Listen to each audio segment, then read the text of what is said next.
Well, good afternoon and welcome back to our Ending Deaths from Despair webinar series, sponsored by the Office of Dane County Executive and Safe Communities Madison, Dane County, Ending Deaths from Despair Task Force. We also want to thank our broadcaster and production TV from Fitchburg Access Community TV. So we are excited to have them. And we're going to go right into our today's topic.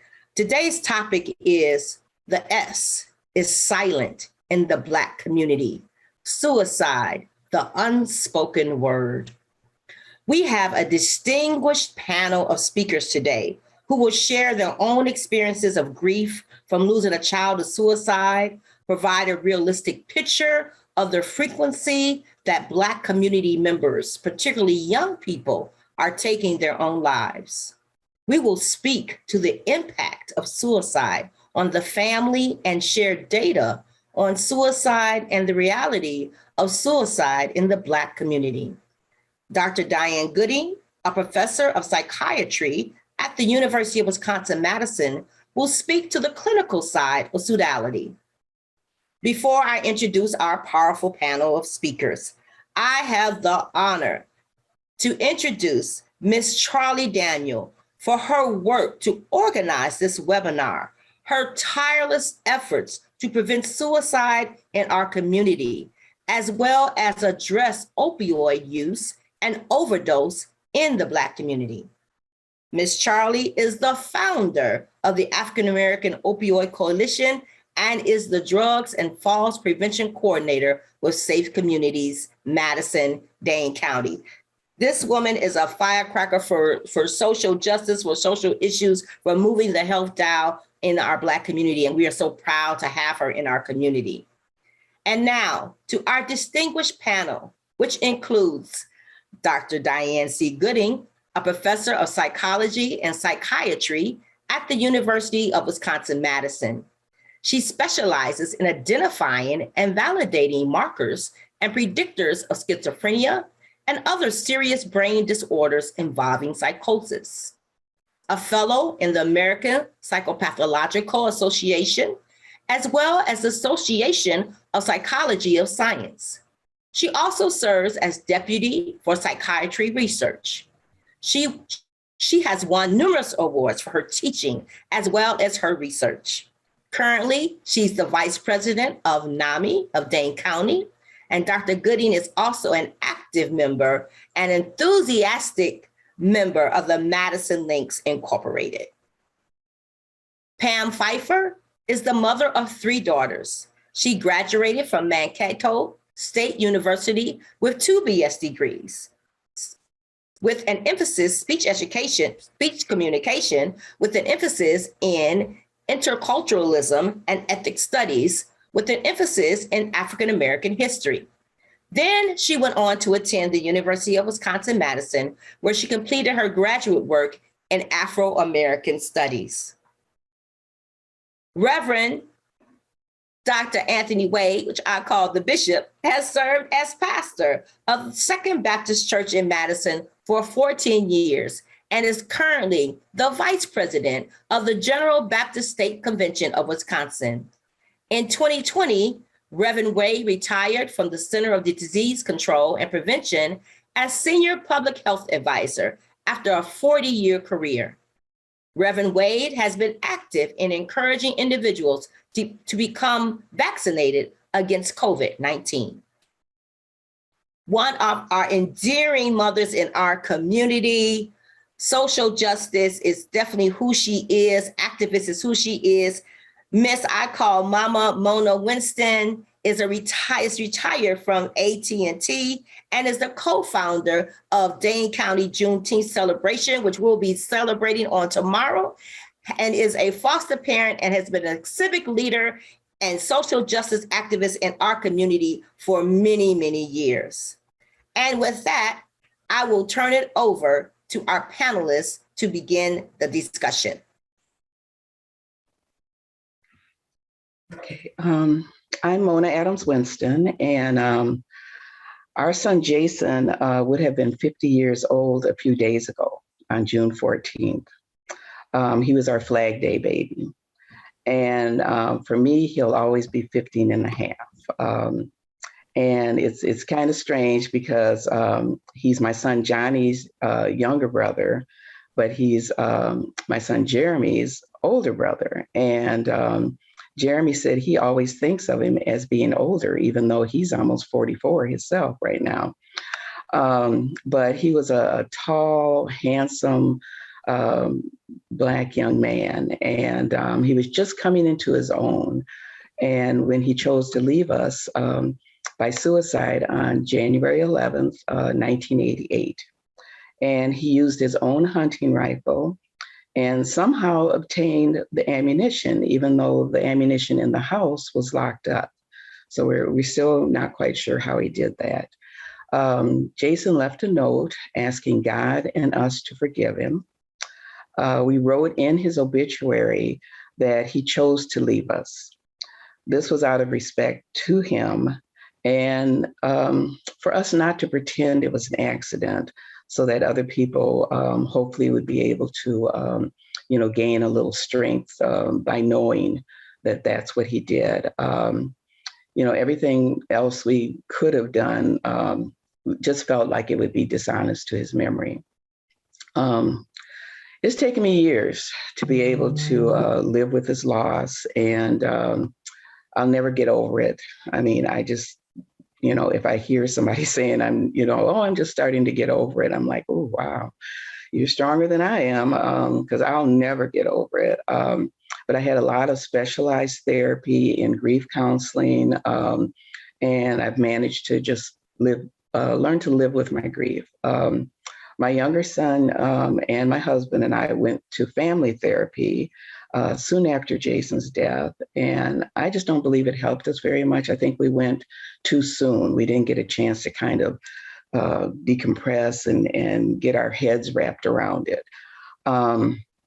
It's been really hard on the whole family, and I have to admit that I lost years just going like day to day. I can't even remember. If I think back to 1988 and the first part of 1989, I can't even remember what I was doing. But that was actually one of the reasons why I got involved with the Juneteenth organizing committee that first year in 1989, because it kind of took my mind off Jason's death a little bit. It kept me busy. And so I, just kind of threw myself into Juneteenth. On his birthday, I get all these calls and texts from the other kids, because we had foster kids too. And they always say Happy Flag Day. And, I know that, what they're calling about. I know, what it means. And, it was Jason's birthday. My husband and I separated and then divorced about 12 years after Jason's death. We tried really hard, but it was almost like the grief between the two of us was just too much to overcome. We just couldn't do it. But 12 years we fought and tried to. And then once we realized that we were really better apart than we were together, we just, did it. And, I've tried to think of the possible reasons why Jason may have made the decision to die. And, when I think back on it and know what he did a couple of days before, he was planning this. It wasn't just a simple last minute thing. He was planning it. He even took some things back to a friend that he had borrowed. And, the one thing that really comes to mind was in his note he left, because we were blessed to have a note that he left us in his own handwriting. It wasn't typed out. He wrote it. And he said he was tired of being in this world. Just like that. He was tired of being in this world. If I was able to talk to Jason right now, I would tell him, just hold on one more day. Just one more day. Come to mom and talk to mom. He saw me taking different foster kids to their therapy appointments and, actually admitting them to, to hospitals every once in a while. So he knew Mom would get him whatever help he needed, but he did not tell us anything. And, he never made it like an attempt to harm himself that would warn us, never talked about it, just nothing. We joined SOS, which is suicide, survivors of suicide, and which was through Dane County Mental Health, which is Journey now. And it was really a lot of help just talking to other, parents and other, some people were friends and of different people that had committed suicide. You didn't feel like you were alone. I still get their newsletter after all these years. I still get the newsletter, and there's just many articles of comfort. Sometimes I have a couple of them stacked up, and I just go and read a couple articles. And but the one thing, I chose a picture of myself for the flyer. It was a picture of myself in Paris in March of 2020. And I was at the Louvre with the Mona Lisa. So it was Mona with the Mona Lisa. And because I continued to live my life to the best of my ability, and I really believe Jason would have wanted that for me. He wouldn't have wanted me to just get in some dark corner and not do anything. I've been blessed with the love and support of many family and friends. I found this saying by an unknown author, and I try to live by it. It's very short. It's when we lose someone we love, we must learn not to live without them, but to live with the love they left behind. And I try to remind myself of that, those 15 and a half years that that we had Jason in our lives. It really was a beautiful time. And for me to just be sad and not, go on with my life would just really be negating his life. My name is Mona Adams Winston, and I will always be Jason's mom. Thank you. Thank you so much, Ms. Mona. Thank you so much. And now, Pam, we would love to hear from you. Oh, wow. Mona, thank you for sharing that. As a mother of someone who died by suicide, I know your grief. I know your pain. And I'm going to try and do this without crying because I too want to honor my daughter, Allie, who was my person. She was an amazing young person, beautiful young girl, not just beautiful on the outside, but beautiful on the inside. Everything about her. She had great work ethics and she was a great humanitarian. She cared about her community. She cared about her siblings. She cared about her family. She loved her parents. 2 days before I lost Allie, Matt died unexpectedly. He was out here visiting and he had closed the company in China so the workers could have the Chinese New Year off. And he was home and he just wasn't feeling well. Long story short, he passed away unexpectedly, like literally went to the doctor and was dead 48 hours later. Allie, who was just getting her engineering degree from UW Milwaukee to become an engineer to go work with Dad in the family business over in China, she was over in Germany working on a renewable energy project, got chosen to work on this project out of thousands of young engineers. So by the time we were able to get her back home, literally 17 hours later, she called Matt. We put the phone to his ear at the hospital. And she said, Dad, I made it back to the States. Before she can get to the hospital, he passed away. It's literally, he hung on long enough to hear her say she was back in the States. So I had to pick her up from the airport to tell her Dad didn't make it. She was home for a few days. She said, no, I got to get back to Wisconsin. I got a few things I need to finish up. I had given her and our other daughter, who was still in Wisconsin, some information about grief counselors because we were all devastated by Matt's unexpected death. And she said, I'll be home in a few weeks. the night of her birthday, she had gone out with some friends and she sent me a picture. She had gone to get her hair done. She looked beautiful. She had a boyfriend. So I thought, she's not alone. She has the referral to some counselors there in Wisconsin. She has her friends who are kind of gathering around her who knew how absolutely devastated she was and how, she was a daddy's girl. And she went out with her friends that night. I think she went out and said her goodbyes because she went back to her house that night. And she decided to leave us. So it was a double whammy on the night of her birthday. 2 weeks after losing Matt, I lost my daughter. And I was very fortunate to have her leave me a note as well. And her note was very clear. She's like, Mom, I can't even imagine a world without my dad. I'm so sorry to leave you, but I can't be here without him. And it was the most devastating back-to-back trauma I could have imagined. And I couldn't even figure out who to grieve. Like, do I grieve a little here? Do I grieve a little there? It was just years of grief. And I remember saying to God, don't make me my grandmother, because my grandmother lost my uncle when he was younger. And I remember my grandmother used to always laugh and dance. I used to love going to my grandparents' house. And after my uncle died, my grandmother never laughed again. And I thought, don't let me turn into my grandmother, because I still had other children. I had grandchildren.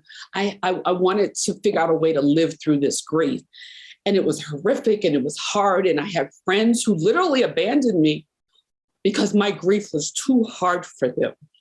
And I remember thinking, I can do this. I can get through this. I have to. Liberty was only 15 at the time. So I still had her. But what was really, really bizarre was about a week before Allie decided to leave us, I had a dream. And in the dream, Matt had come back for me. And I remember sharing with the girls, why am I dreaming that Dad is coming back for me? God had always told me my parents would greet me when it was my time to cross over. And I think Matt was letting me know something's about to happen. I'm coming back for Allie. He was coming back for the younger version of us. And so I found some comfort in knowing she was with him, and that what I had to do here was keep their memory alive, which is why I started the scholarship for engineers at UW Milwaukee, because that was their love, engineering.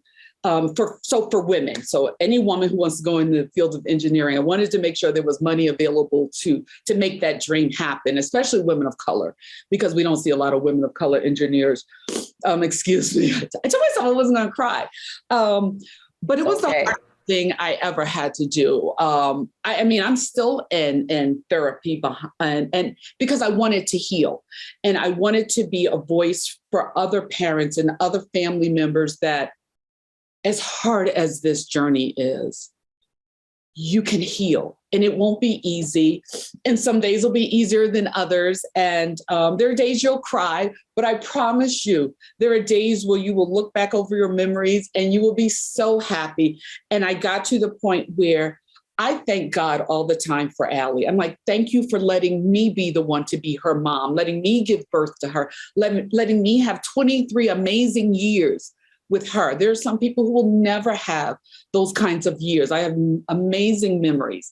And so I had to get to a place where I could let my soul rest. I could restore myself. And then I had to recharge so that I can think back. Like earlier, I was thinking about a time Allie and I was watching a movie and I just started laughing. There was a time I couldn't laugh because there was so much pain and memories. And so for anyone who has lost a child or a sibling or family member, just someone you love to suicide, just know that there will come a time through your journey of healing that you'll be able to go back to those memories and find healing and comfort in them, because it does come, but it's slow, and don't rush yourself. And I too, Mona, tried to throw myself into work and I tried to keep really busy. And then my body just gave out on me and I ended up having a ton of health issues. And I even had to thank God for those issues, because it made me sit still. And it was in that stillness that I dealt with my grief, and I dealt with my pain, and I dealt with the ugliness of all that I had lost, Matt and Allie, and what my life now looks like. And I had to redefine who I was, you know? And so I'm finding peace in this journey. It's never going to be easy, but you will find peace in your memories and love. And those who don't think your pain is too much to be around, you'll know who your true family and friends are. And that's unfortunately sometimes life's hardest teachers. But I love my child. I will be her advocate. I remember when she passed away, and Charlie was so helpful to me through that process early on. And I said, you tell everyone how she passed away, because I don't want any stigma around who she was. She was a young person in pain, and she didn't want to be here anymore because the pain was too much. And we just have to figure out, when our young people are in pain, what that looks like and how we can help them. And that's the beauty of love. That not that it won't hurt, but what you do with it when it hurts. So thank you for allowing me to be a part of this, and allowing me to share Allie with everyone, and allowing me to just continue to heal and talk about it, and to let my tears flow, even though I thought they wouldn't. So thank you. Thank you so much, Pam, for joining and sharing your story, your strength, you and Mama Mona, and your resilience. And crying is a good thing. So that's a good thing. And it's so good to see you again. So good to see you again. It's very good to see you too, love. And I'm sorry, Yes. circumstances, but it's good to see you. It is. It is. And now we're going to turn it over to Reverend Dr. Anthony Wade for his presentation in this discussion. Thank you very much. Again, thank you very much, Mrs. Daniel, for allowing me to share on the S word. Thank you for those two powerful presentations. I won't give you my perspective, how Second Baptist Church view suicide. 2008, when I became the pastor of Second Baptist Church, I decided that we will have a health ministry that worked daily, a health ministry that's not on paper, but active. I decided that I needed to get some training. In order for me to help my congregation that God has given me, I must be trained. I believe in prayer. Prayer changes things and conditions. I believe that Jesus Christ is the Son of God. However, God gives us common sense. One of the writers in the Bible, Dr. Luke, is a physician. And so it's very important that we understand how God operates and how we should follow his guidance. I decided to address mental health illness at Second Baptist Church. Every Sunday, we have members come to the church looking depressed. They leave depressed. Life has given them a difficult time. So I said, therefore, I must get trained. So I started working with Dr. Ward. I will have her come to give presentation on mental health illness and depression. I became a mental health first aider certified, so I could identify those individuals who were having problems. I truly believe that as a pastor, you must be concerned about your congregation, about what's taking place in the community, what's taking place in the world. One thing is depression. And that's, in my opinion, is associated with suicide. And so therefore, I decided September 2021, Second Baptist will have a workshop on suicide, a 4-hour workshop to discuss this problem facing the Black community. And so it was very successful. We addressed suicide as it relates to the Bible. We address it. What can we do about suicide in the community. We also, how does the Bible address suicide? How does the Bible address suicide in the Old Testament? What can we do as a church to get the word out? And how can we help individuals and lead them to places where they can get help and prevent suicide? Well, when you start something new, sometimes it becomes a challenge, and your congregation have to buy into it. But I believe that Jesus Christ and faith will help me get through this situation. So therefore, I have conducted a lot of training, bringing people inside Second Baptist Church to train our members how to address these concerns and not to be afraid to discuss, when you are having difficulty. We ask the hard question, pay attention, ask the hard question, listen to those who are in grief. Listen to those who are talking about, depression. I can't wake up in the morning. I'm having all kinds of difficulty. So therefore, I just believe we have to address the problem, to educate, to train, to get those individuals in some type of therapy or counseling. And so therefore, I believe that with the help with church, Jesus Christ, with medication, with counseling, we can have an impact in addressing this problem in the African-American community. And so therefore, in closing, we should talk about it. At Second Baptist Church, every month, we have a health ministry that takes about 30 minutes, and we address depression, we address crime, we address suicide, we address homelessness, we address COVID.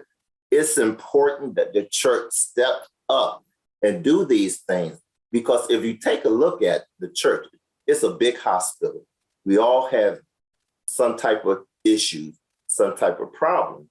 So therefore, let the church get more involved in addressing these issues.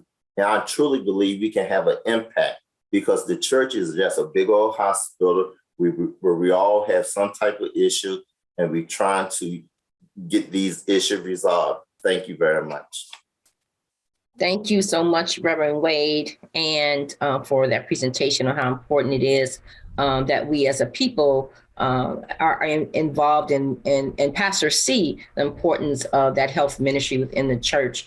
Before we move on to Dr. Gooding, I must, someone in our audience wanted me to make sure that we said this to our presenters, and especially to you, Mama Mona, and to Pam.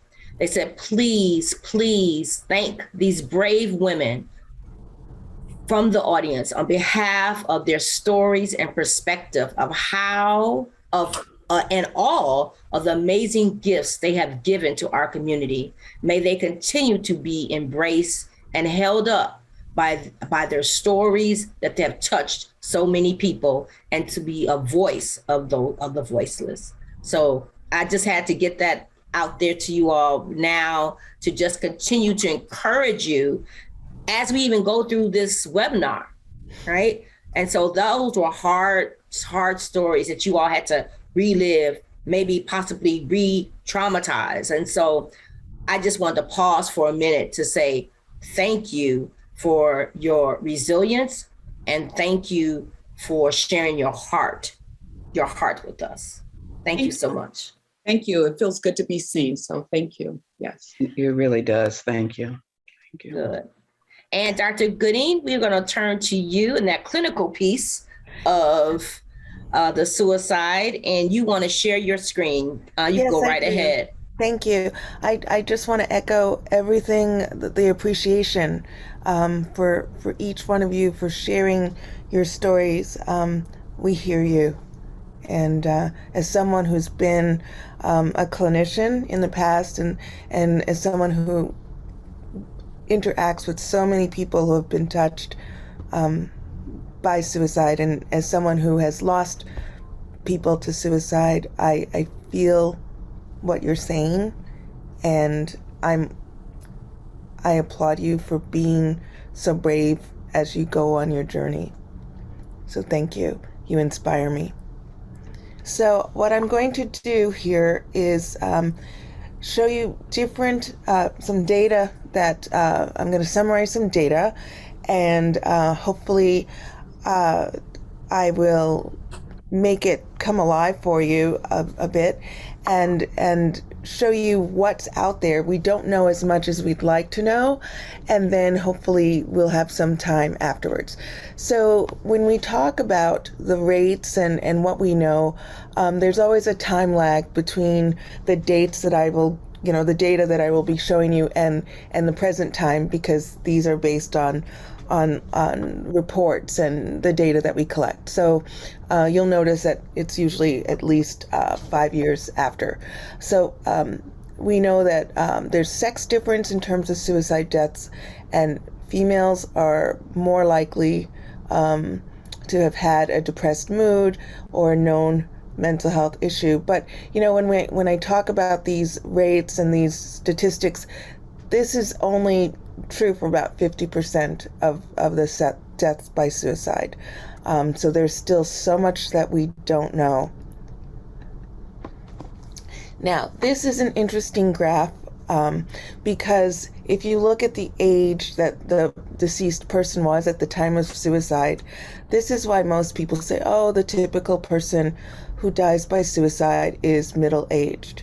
And that's been what most people think about. And I'll show you another slide that kind of says, oh, the typical person is middle-aged and white and so on and so forth. But I really want you to pay attention to this group right here, the younger people, because this is the group that people overlook way too often. And as we've heard today, this is a group, that the youths and the young adults that we're not hearing enough about, and it's actually a growing group. So typically when people read about or they've done research on people who have died by suicide, they talk about someone who's, either you think about a veteran, or you think about someone who's been married or divorced. You might think about someone definitely in a relationship. But I'm here to tell you, and you've heard from these very courageous women, suicide is not a, quote, white thing. And just in the last 2 or 3 years, the New York Times has had a lot of articles about this. There's an alarming increase in suicide risk among our Black and Native American youths and young adults. And it's imperative that we consider the spectrum of suicidality, that is all levels of risk. So without being melodramatic or trying to shock or scare people, I'm just going to show you some examples of recent articles. Why are more Black kids suicidal? This was the most recent article. This came out in November 2021. Young Black people are killing themselves. This is 2019. What's going on with our Black girls? And this was pretty recent as well. I think that was 2020 or 2018. So when I talk about suicide, or suicidality is what we really like to talk about, it's just the tip of the iceberg. And actually what I might do is show it to you in slideshow. So you know what? I'm gonna see if I can do that without, I don't really want to, well, I'm just gonna keep it this way because I know we're short on time. And if anyone has questions, we can go back and forth. So it's important to consider that when we talk about suicide deaths, there's usually a lot more going on. People have been planning it for a while, or there's a lot more people that are thinking about it, and typically there's been an attempt beforehand.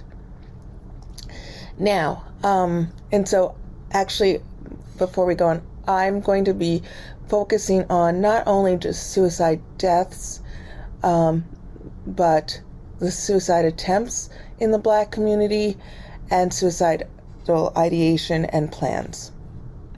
So let's start by looking at 2016 to 2017. That's the most recent data that we have. And I'll just say, by the way, that we know that since the pandemic, the rates have gone up. But these are just our visits from hospitalization for self-harms, injuries, where we suspect that there's been suicidality involved. And if you look at the different ethnicities here, it's higher among Black and Native American people compared to whites and Asians. So the rate of hospitalization with self-harm injuries, as well as the rate of emergency department visits. And typically we are finding that burns and firearm injuries are significantly higher among American Indian, Alaskan Natives, and Blacks. Now, when we look at this, again, over half of the people who have died by suicide were diagnosed with depression.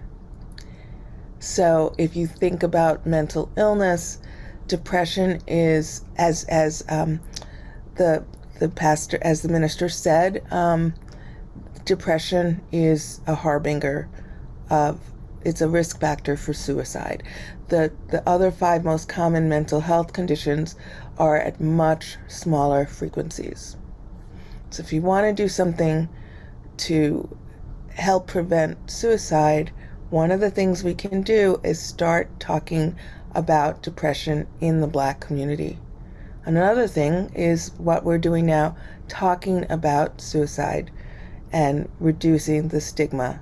It's important to talk about it. Okay, this might be hard to see, but I really want to come back to this.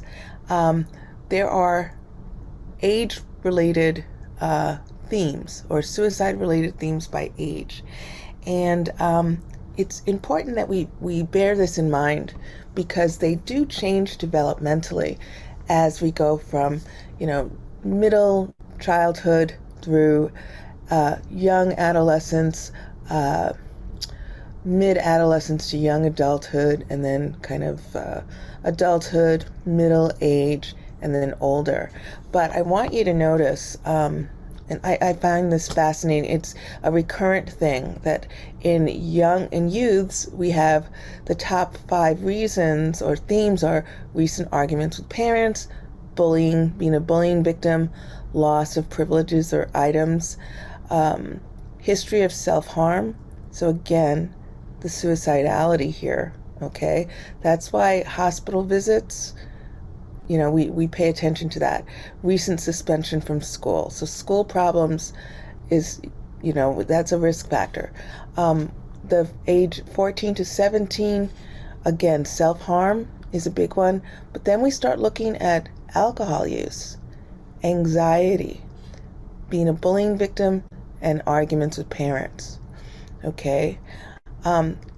I want you to note the frequency of alcohol and substance abuse as a suicide-related theme from adolescence onward. You're always going to see the alcohol use and alcohol misuse from adolescence onward. And this is useful in terms of prevention. Also, you start seeing relationship problems. Relationship problems are there. In a sense, if you're a bullying victim, that's an interpersonal issue. But an argument with partners, and then that's a big issue. That's a trigger for some people. But then financial strain, and that's why we see typically the lore is that there's more of a suicide risk in middle-aged people. And then it kind of decreases a bit as we get older. Okay, and we'll come back to this because I really want to look at our children, what's going on with our children in our community. And so then, this is what I really wanted to draw your attention to, the characteristics of the school-age child who is most likely to be at risk for considering suicide. It's a child who feels like they don't belong. And when I looked at a lot of different studies, and I've talked to a lot of clinicians, because this is something that really interests me, the child who's most likely to be African American. So while all the rates of suicide among children has actually gone down, except for African American children and Native Alaskan and American Indian children, that has gone up. Or multi-biracial children, and there's actually been a really interesting study, the first of its kind, that I have some data I'll show you in a moment. And Dr. Gooding, I just want to give us a time check so we can have questions. So you have about another maybe minute. Oh, sure. Okay. Kids who are LGBTQ, lower grades, disabilities of some sort. So I'm going to skip through some of these other things. Feelings of worthlessness, arguments and fighting. There are some sex differences between Black boys and girls, but basically these are the same. Again, Native American, Black, African American. I wanted to show you this because I thought this was interesting. Biracial group identities are at higher risk as well. So that's something, and that's a new study that just came out in 2022. And then college age students. So again, it's gone up. The rate has gone up. Suicidal ideation and suicide attempts. And so that's what I wanted to leave you with. I also wanted to draw your attention to a relatively new organization. And I thought it was particularly important that I call your attention to it. It's the National Organization of People of Color Against Suicide. I'm going to stop the share here. We are fortunate that we have these people in our village. We have Ms. Mona and Ms. Pamela, and that's great. But there's becoming more of a nationwide swell of people who want to particularly help our community. So thank you. Yes. And so now. Can I say something? Yeah, of course. Just wanted to say that I'm glad you had that data, Dr. Gooding, because Allie picked two of those boxes. Allie was biracial, and a female was three. I'm going to cry because I knew Allie. Allie was biracial, female, and a college student. So she fit those boxes right there. And that is a new study that just came out. It's amazing that it was the first time in 2022 that anyone's looked at that. So we need so much more research on these areas. And these are our kids. These are the people we love, and I just feel like we need to do so much more. So I thank you so much for sharing your stories. I would just like to ask a few questions.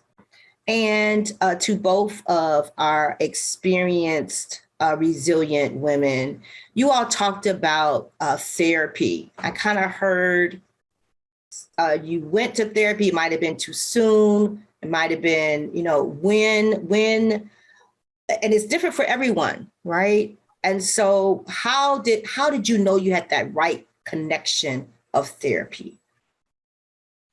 For me, I went into therapy straight away. And, when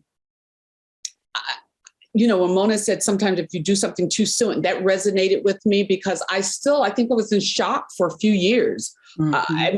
People have reminded me of things. I'm like, really, that happened? Because I just was a robot, just kind of going through the motions, trying to keep my head above water emotionally. And then I did family therapy, the individual therapy, and then I took some time off to work to deal with my physical ailments because all of that grief showed up in my body and my body shut down. I ended up a host of health issues, literally was told to go home and get my affairs in order because I had so many health issues. And I literally said, okay, I have went from being extremely healthy to unhealthy. There's more going on here. you can't die yet. Liberty still needs you. And I started addressing my physical issues. So I took time off from going to therapy. And then once I got my physical health back, I realized there was still some healing I wanted to do. And so the therapist I see now, I mean, just amazing. And I think because I was in a position to really be more receptive to healing and not just getting through the grief. I was trying to rush the grief. You can't rush it. It comes and goes and it ebbs and flows. And you have good days and bad days. And so I had to allow for that. And I had to give myself grace. And I had to allow myself to cry when I needed to cry and be okay when I felt happiness. Because that was the other thing. I felt guilty at times when I wanted to be happy. That, oh my gosh, you're happy. And then I realized one day I found myself again. And so, yeah, take your time with the healing, take your time with the therapist. And for anyone, you go to a therapist and you don't feel that connection, it's okay. Find another one. Right. It's okay to do that because everyone's not for everyone. And so, yeah, it's a journey. It's a journey. Yeah, see, Jeremy was only 9 when Jason took his life. And I feel so bad. He and I have talked about it because he was taking care of me. His dad went back to work and I was off for like 6 months. I couldn't eat. It was just crazy when I think back on it. And, but it's, going to the grocery store and buying Jason's cereal and getting home and realizing, oh, nobody ate this cereal except for Jason, and, things like that. And the therapy, when I did finally find somebody, it was for myself. And it just, let me just pour out everything that, friends can take so much. I mean, they can just take so much. Like you said, you lost a few friends. Well, I didn't lose any friends, but I felt like they were kind of slipping away. It's like, oh, here she comes again. She's going to start talking about Jason, And for some reason, that was a big name back in 88. So every time I'd hear that name, Jason, it was just triggering, And now I love it. I love hearing Jason. All the kids, foster kids, everybody knows about Uncle Jason or Cousin Jason, and they know what happened. We did not sugarcoat it at all, and we've said, if you have any problems, you talk to somebody in this family. And so, when I moved to Mississippi 9 years ago, the first 3 funerals I went to were Black young men. And they were late 20s, early 30s, but I just couldn't believe it. They were suicides, and friends of the family and that sort of thing. And, it's like one of those things where sometimes you just kind of feel like it only is happening to you, and then you hear about, somebody and all this. And you realize, no, I'm not alone. I'm part of a club that I do not wish on anyone, not on anyone. Right.